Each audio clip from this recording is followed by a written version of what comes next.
ओम शांति। आज 27 फरवरी 2023 की साकार मुरली। आज बाबा ने कहा, मीठे बच्चे, बाप आया है बेहद सृष्टि की सेवा पर।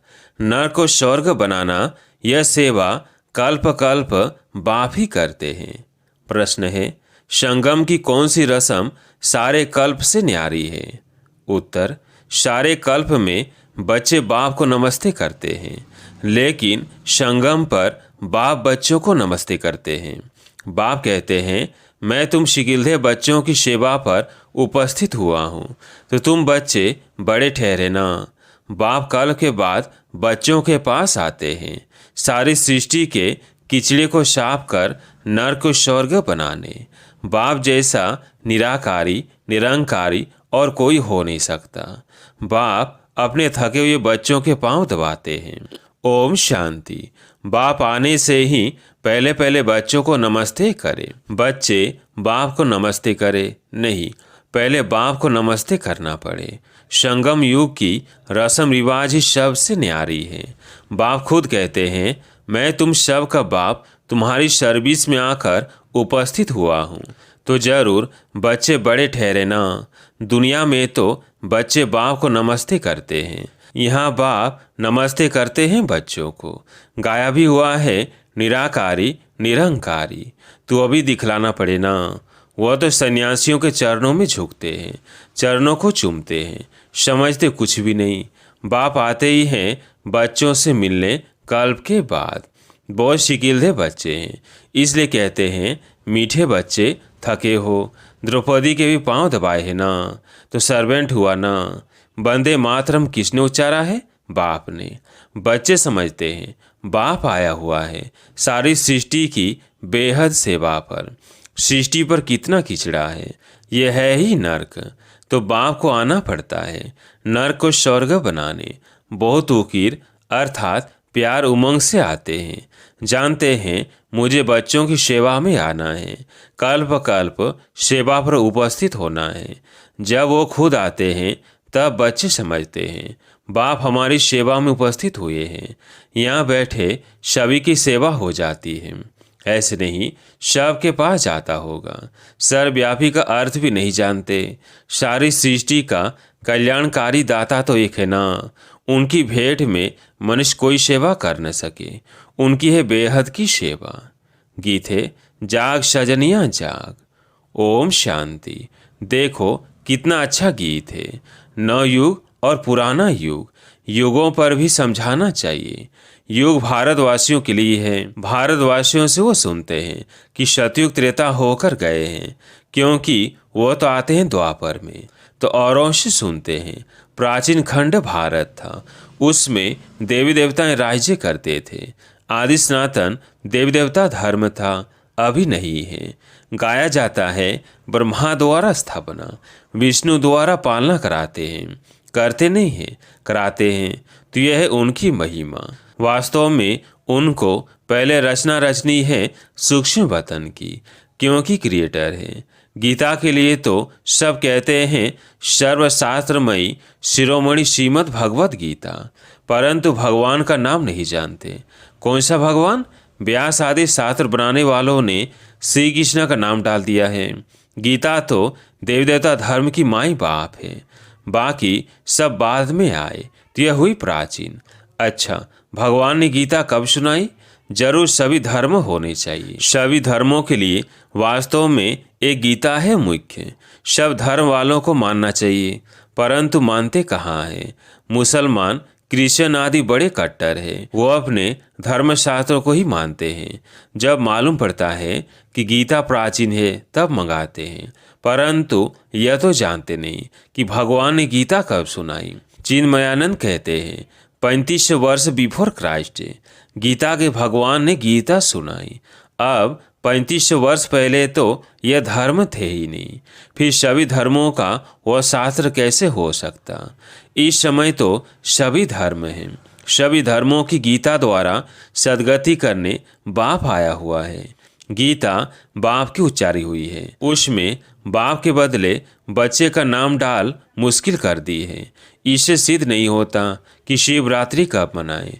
शिव जयंती और कृष्ण जयंती लगभग हो जाती, शिव जयंती समाप्त होती और कृष्ण का जन्म हो जाता। कभी भी श्री कृष्ण ज्ञान यज्ञ नहीं गाया जाता, रुद्र ज्ञान यज्ञ गाया जाता है। उनसे ही विनाश ज्वाला प्रज्वलित हुई। सो तो बरोबर देख रहे हो, आदि सनातन देवी देवता धर्म की फिर स्थापना हो रही है।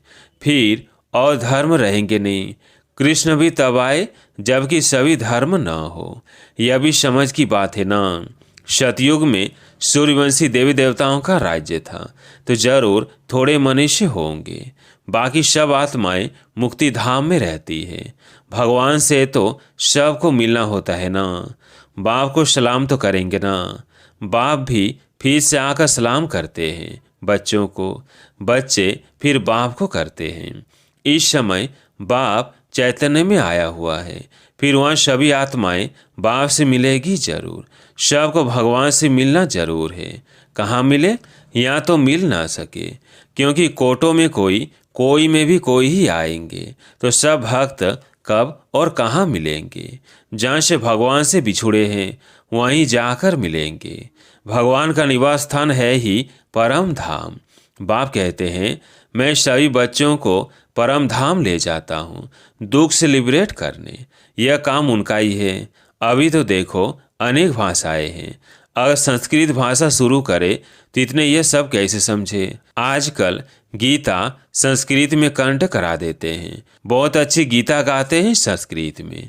अब अहिल्याएं, कुब्जाएं, अबलाएं संस्कृत कहाँ जानती? हिंदी भाषा में तो कॉमन है। हिंदी का प्रचार जास्ती है। भगवान भी हिंदी में सुना रहे हैं।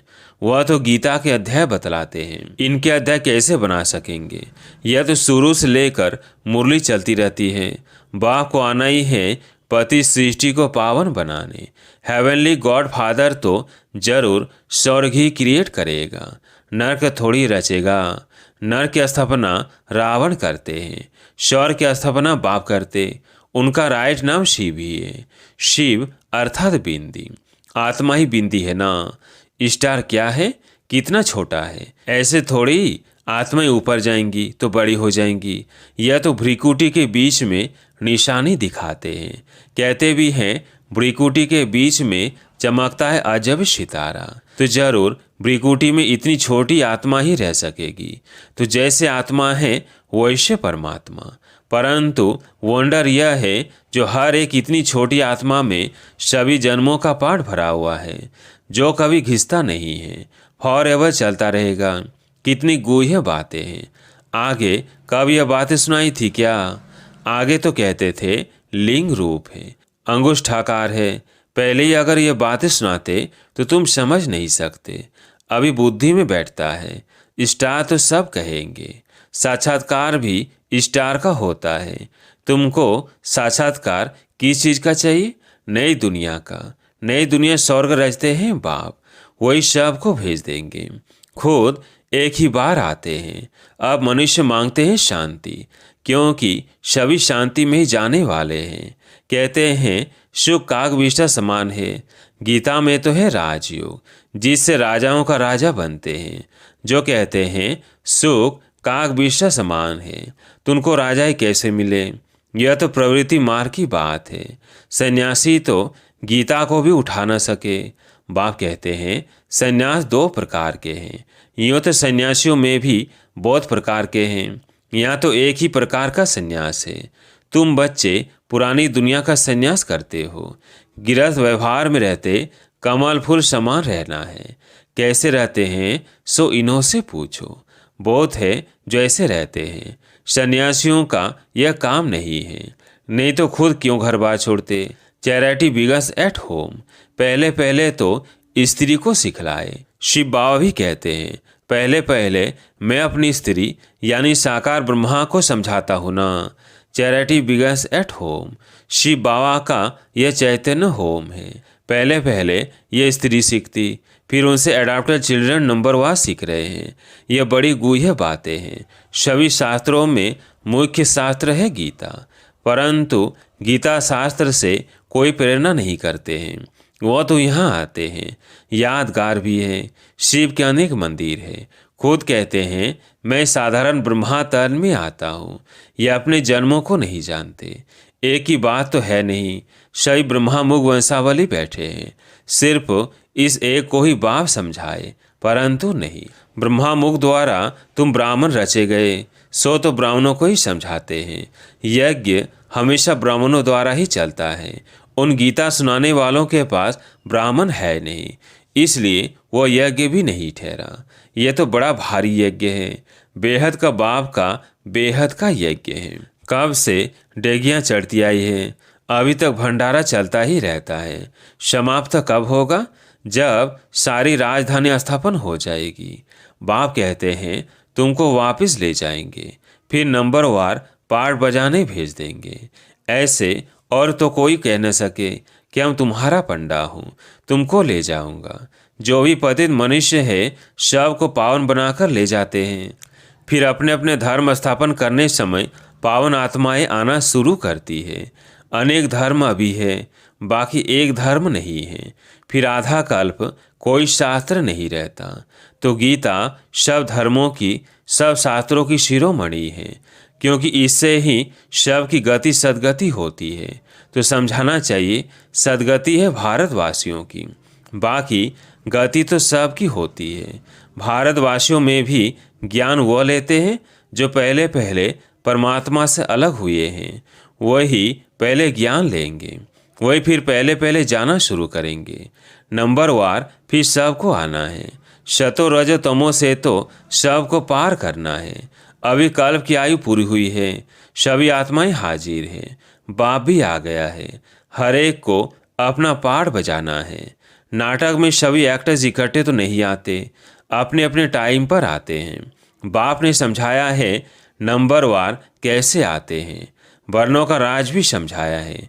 चोटी तो ब्राह्मणों की है, परंतु ब्राह्मणों को भी रचने वाला कौन है? शूद्र तो नहीं रचेंगे। चोटी के ऊपर फिर ब्राह्मणों का बाप ब्रह्मा, ब्रह्मा का बाप फिर है शिव बाबा। तो तुम हो शिव वंशी ब्रह्मा मुख वंशावली। तुम ब्राह्मण फिर सो देवता बनेंगे। वर्णों का हिसाब समझाना है। बच्चों को राय भी दी जाती है। यह तो जानते हैं सब एक जैसे होशियार तो नहीं है।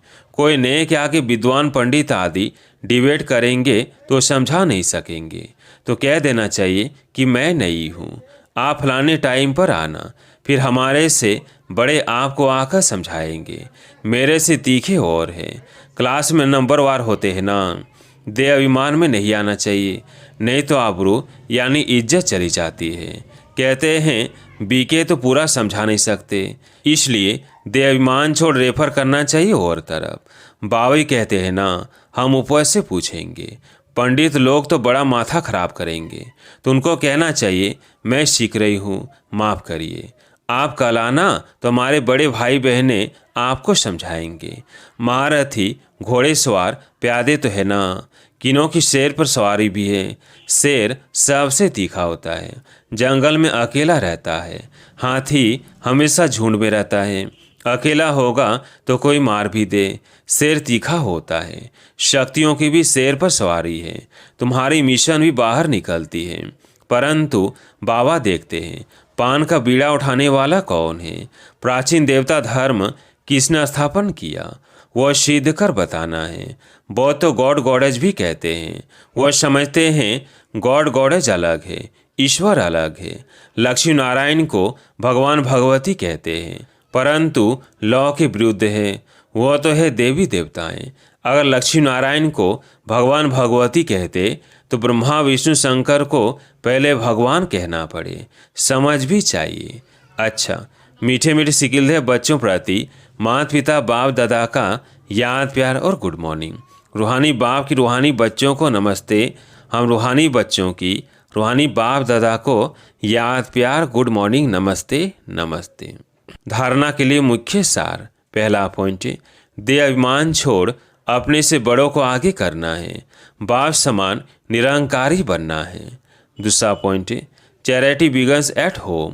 पहले अपने गृहस्थ व्यवहार को कमल फूल समान बनाना है। घर में रहते हुए बुद्धि से पुरानी दुनिया का संन्यास करना है। आज प्यारे मीठे बाबा का वरदान, संबंध में संतुष्टता रूपी स्वच्छता को धारण कर सदा हल्के और खुश रहने वाले सच्चे पुरुषार्थी भव। सारे दिन में वैरायटी आत्माओं से संबंध होता है, उसमें चेक करो कि सारे दिन में स्वयं की संतुष्टता और संबंध में आने वाली दूसरी आत्माओं की संतुष्टता की परसेंटेज कितनी रही। संतुष्टता की निशानी स्वयं भी मन से हल्के और खुश रहेंगे और दूसरे भी खुश रहेंगे। संबंध की स्वच्छता अर्थात संतुष्टता, यही संबंध की सच्चाई और सफाई है। इसलिए कहते हैं सच तो बीठो नाच। सच्चा पुरुषार्थी खुशी में सदा नाचता रहेगा। स्लोगन है, जिन्हें किसी बात का गम नहीं वही बेगमपुर के बेफिक्र बादशाह है। जिन्हें किसी बात का गम नहीं वही बेगमपुर के बेफिक्र बादशाह है। अच्छा, ओम शांति।